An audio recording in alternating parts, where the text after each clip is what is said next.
வணக்கம். Nifty clock சேனலிருந்து Thirumalai Ramakumar பேசுகிறேன். இன்றைக்கு பட்ஜெட்டில் நம்ம யாரும் எதிர்பார்க்காத விஷயமா மார்க்கெட் முடிஞ்சிருச்சு. இதில் பார்த்தீங்கன்னா நிஃப்டி கிட்டத்தட்ட ஒரு நியர் 500 பாயிண்ட்ஸு, அதாவது 430 பாயிண்ட் டவுனில் முடிஞ்சு 24,825 க்ளோஸ் ஆகிருக்குது. ஸோ இது எப்படின்னு கேட்டிங்கன்னா, அந்த சப்போர்ட் லெவல்லாம் எதையுமே இன்னைக்கு ஆக்டிவ் ஆகலை. 25,000 சப்போர்ட் சொன்னாங்க, 24,900 சொன்னாங்க. அதுலலாம் எந்த இடத்துலையுமே மார்க்கெட் ஸ்டாண்டாக நிற்கலை.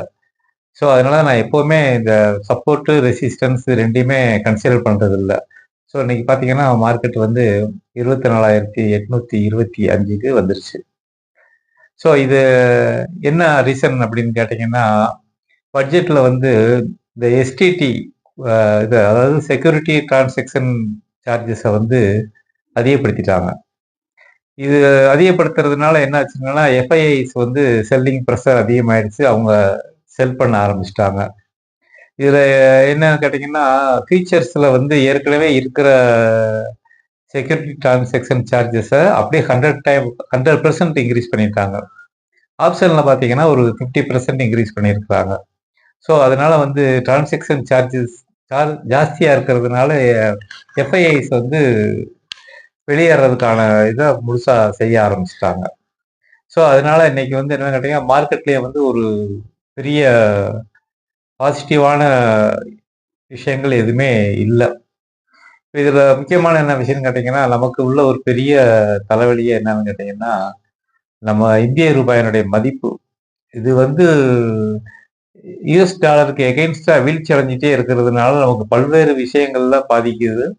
ஸோ அதை தடுக்கிறதுக்கான முயற்சிகள் இந்த பட்ஜெட்ல செய்வாங்கன்னு நம்ம எதிர்பார்த்தோம். பட் நேர் எகெயின்ஸ்டா எஃப்ஐஐஸ் வெளியேறதற்கான வழிவகையை இதுல பண்ணிட்டாங்க. ஸோ அதனால மார்க்கெட் ரொம்ப வீக்கெண்ட்ல இருக்குது. இன்னைக்கு காலையில பார்த்தீங்கன்னா, நான் ஏற்கனவே ஒரு சில விஷயங்கள் 2 நாள் சொல்லிட்டு இருந்தேன். ஆப்ஷன்ஸ் ஸ்டேட்டஸ்க்காக ஆப்ஷன்ஸ்ல எது ஹோல்டிங் எடுத்து வைக்காதீங்க, பட்ஜெட் அன்னைக்கு எடுத்துக்கலாம் அப்படிங்கிற மாதிரி சொல்லியிருந்தேன். ஸோ அதனால பட்ஜெட்டுக்கு இன்னைக்கு காலையில பார்த்தீங்கன்னா, நான் சொன்னது மாதிரியே கால் ஆப்ஷன்ஸ் அந்த முந்தைய நாள், அதாவது ஃப்ரைடேக்கு என்ன க்ளோஸ் ஆயிருக்கோ அதுக்கு கீழே கம்மியாக கிடைக்கும் அப்படிங்கிற மாதிரியான தகவல் சொல்லியிருந்தேன்.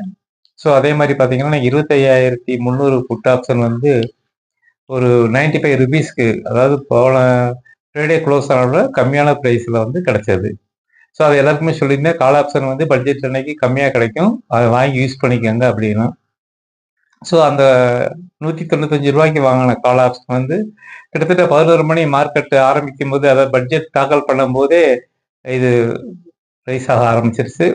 கிட்டத்தட்ட 50 பாயிண்ட்ஸ், நமக்கு 50 பாயிண்ட்ஸ் ஆப்ஷனுங்கிறது ஹையர் பாயிண்ட் தான். ஸோ அதனால 245ல் அதை விட்டு வெளியேறியாச்சு. ஸோ இது மாதிரி நிறையா நம்ம வீடியோ பார்த்தவங்க எனக்கு ஃபோன் பண்ணி சொன்னாங்க, இந்த மாதிரி நீங்கள் சொன்ன மாதிரி நாங்கள் வாங்கிட்டோம், செல் பண்ணிட்டோம் அப்படின்ற தகவலையும் ஃபோனில் சொன்னாங்க. ரொம்ப சந்தோஷமா இருந்தது. ஸோ அதுக்கப்புறம் என்னன்னு கேட்டிங்கன்னா, அதுக்கப்புறமும் மார்க்கெட் ஒரு ஸ்டெபிலிட்டி இல்லாமலே மூவ் ஆகிட்டே இருந்தது. ஒரு பையிங் ப்ரெஷரே மார்க்கெட்ல தெரியல. ஸோ மார்க்கெட்ல ஒரு பெரிய வீழ்ச்சி இருக்க போகுதுங்கிறது மார்க்கெட்ல தெரிய ஆரம்பிச்சு 11:30க்கெல்லாம் மார்க்கெட்ல நெகட்டிவ் ட்ரெண்டுக்கு போகக்கூடிய சூழ்நிலை நமக்கு தெரிய ஆரம்பிச்சிருச்சு. ஸோ மார்க்கெட் எந்த அளவுக்கு நெகட்டிவ் போகும் அப்படிங்கிறத நம்மளால கணிக்க முடியல. பட் பாசிட்டிவ் ட்ரெண்டில் இல்லை அப்படிங்கிறத தெரிய ஆரம்பிச்சிருச்சு. ஸோ நம்ம கால்ல இருந்து வெளியே வந்துட்டோம், ப்ராஃபிட் புக்கிங்கோட வெளியே வந்தாச்சு. இதுல 2 விஷயங்கள் நம்ம பார்க்க வேண்டி இருக்குது. ஒன்று என்னன்னு கேட்டிங்கன்னா, ஃபியூச்சர்ஸ்ல ஷார்ட் பொசிஷன் வச்சிருந்தவங்க நல்ல ப்ராஃபிட் பண்ணியிருப்பாங்க. ஏன்னா நம்ம இதுல ஷார்ட் பொசிஷன் வைக்க முடியாது. ஆப்ஷன்ஸ்ல ஃபியூச்சர்ஸ்ல ஷார்ட் பொசிஷன் வைக்கலாம். அவங்களுக்கு இந்த மந்த் எண்ட் வரைக்கும் இருக்குது. ஸோ இந்த ஷார்ட் பொசிஷன் போகக்கூடியவங்க ஃபியூச்சர்ஸ்ல தான் பண்ணலாம். ஸோ ஃபியூச்சர்ஸ்ல ஷார்ட் பொசிஷன் நிஃப்டி வச்சிருந்தவங்க, மற்ற இதெல்லாம் வச்சிருந்தவங்க இன்னைக்கு ஒரு நல்ல ப்ராஃபிட் புக் பண்ணிட்டாங்க. சேம் சைடு புட் ஆப்ஷன் எடுத்திருந்தவங்களுக்கும் ஒரு ப்ராஃபிட், நல்ல ப்ராஃபிட் கிடைச்சிருக்கும். புட் ஆப்ஷன் நீங்க போன வாரமே எடுத்திருந்தீங்கன்னா இன்னைக்கு மார்க்கெட் ஓப்பனிங்ல ஸ்டாப் லாஸ் ஹிட் ஆயிருந்திருக்கும். ஸோ நீங்க மார்க்கெட் ரன்னிங்ல இருக்கும்பொழுது கரெக்டான இடத்துல புட் ஆப்ஷன் எடுத்துருந்தீங்கன்னா இன்னைக்கு அது ஒரு நல்ல ப்ராஃபிட்ல வெளியே வந்திருக்கலாம். 2க்குமே நல்ல ஒரு வாய்ப்பு இருந்துச்சு. ஸோ இப்போ அடுத்து என்ன நம்ம பண்ணலாம் அப்படின்னா, மார்க்கெட் வந்து இப்போ நாளைக்கு வந்து திரும்பவும் நமக்கு இந்த கோல்டு வாங்குறதுக்கும், குரூட் ஆயில் வாங்குறதுக்கும் தேவைப்படக்கூடிய டாலர் அதிகமாக இருக்கிறதுனால, திரும்பவும் ரூபாயினுடைய மதிப்பு வீழ்ச்சி அடைகிறதுக்கான வாய்ப்புகள் தான் ஜாஸ்தியாக இருக்குது. ஸோ மார்க்கெட் நாளைக்கு எப்படி என்ன மாதிரி மூவ் பண்ணுங்கிறது நமக்கு தெரியாது. ஸோ 2 விஷயங்கள் வந்து இன்னைக்கு காலையில நான் சொன்ன மாதிரி மார்க்கெட்ல மூவ் ஆச்சு. ஸோ மார்க்கெட் வந்து ஒரு நியூட்ரல் லெவல்ல தான் ஓப்பன் ஆகும். ப்ளஸ் ஆர் மைனஸ் 50க்குள்ள தான் இருக்கும்னு நான் சொல்லியிருந்தேன். அதே மாதிரியே மார்க்கெட் வந்து நியூட்ரல் ஓப்பன் ஆயிடுச்சு. ப்ரீவியஸ் கால் ஆப்ஷனுடைய இதை விட பிரீமியத்தை விட இப்போ கம்மியாக கிடைக்குங்கிறோம். அதுவும் கிடைச்சது. ஸோ ஈஸியாக 50 பாயிண்ட் புக் பண்ணிட்டோம் காலையில், இது பட்ஜெட்டுக்கு முன்னாடியே. ஸோ அதனால வந்து அது வந்து ஒரு பெரிய ப்ராஃபிட் நம்ம பேசினதில்ல. அடுத்து நம்ம இப்போ என்ன பண்ணலாம் அப்படின்னு கேட்டிங்கன்னா, இப்போதைக்கு வந்து மார்க்கெட் வந்து ஒரு பாசிட்டிவ் ட்ரெண்டில் தெரியல.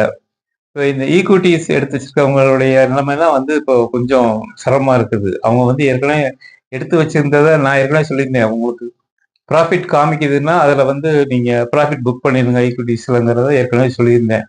அந்த மாதிரி மார்னிங் ஓப்பனிங்கில் ஈக்விட்டிஸ் வந்து ப்ராஃபிட் புக் பண்ணியிருந்தாங்கன்னா பிரச்சனை இல்லை. இல்லைன்னா இப்போதைக்கு வந்து அது திரும்பவும் மைனஸ் ட்ரெண்டில் தான் இருக்கும்.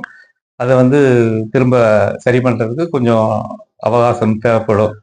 ஸோ ஈக்விட்டிஸ் எடுத்திருக்கவங்களுக்கு வந்து கொஞ்சம் சிரமமான சூழ்நிலையில் இருக்கும். ஸோ இப்போ அடுத்து வந்து நம்ம என்ன மாதிரி பண்ணலாம், நாளைக்கு மார்னிங் வந்து நம்ம ப்ரீ மார்க்கெட் ரிப்போர்ட்டில் வந்து பேசுவோம். இந்த நான் சொன்ன சப்ஜெக்ட்லாம் உங்களுக்கு ரொம்ப பிடிச்சிருந்தா என்னுடைய சேனலை சப்ஸ்கிரைப் பண்ணுங்கள். நான் இடையில வந்து ஏதாவது மார்க்கெட் ட்ரெண்ட் இருக்கும் பொழுது வீடியோவும் போடுவேன். ஸோ அதுவும் வந்து உங்களுக்கு ரீச் ஆகும். நன்றி, வணக்கம்.